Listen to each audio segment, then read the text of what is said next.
Welcome to Theme 2 Rights and Responsibilities of the AQA GCSE Citizenship course. Today you're going to be looking at universal human rights, particularly what are the key international agreements and treaties that protect our human rights. In this session, session 12, you're going to be looking at what the key words are to remember, the history of human rights, case studies involving Hurst, Abu Qatada and whole life sentences. You're then going to move on to look at the British Bill of Rights, why do government want to scrap the Human Rights Act, and finally we'll finish off by looking at what is the United Nations Convention of the Rights of the Child, with case studies.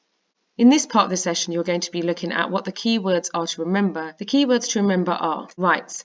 This is an entitlement or a freedom provided. These are often protected by law. If this is a 1-mark question in your exam, please ensure you refer to the terms entitlement and freedom in your answer. Responsibilities. This is a duty one must carry out. This is often attached to rights. What I mean by this is that in many situations where you are given certain rights or entitlements or freedoms, you must fulfill some form of responsibility or duty to be able to get that right.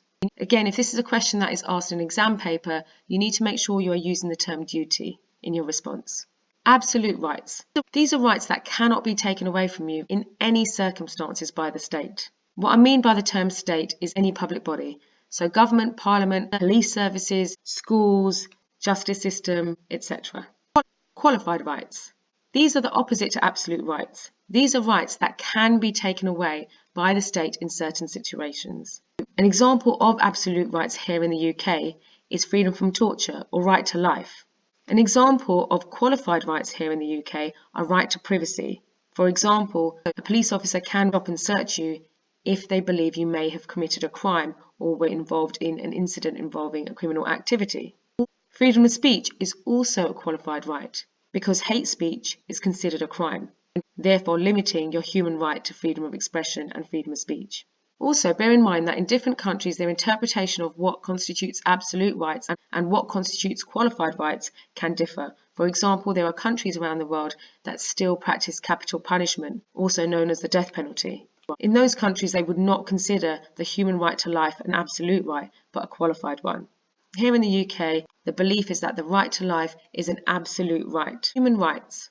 Human rights are fundamental, basic rights that all human beings have, simply because they are human. These are protected by law in the UK, the Human Rights Act. The Human Rights Act is the piece of legislation that protects our human rights and will prosecute anyone who violates them.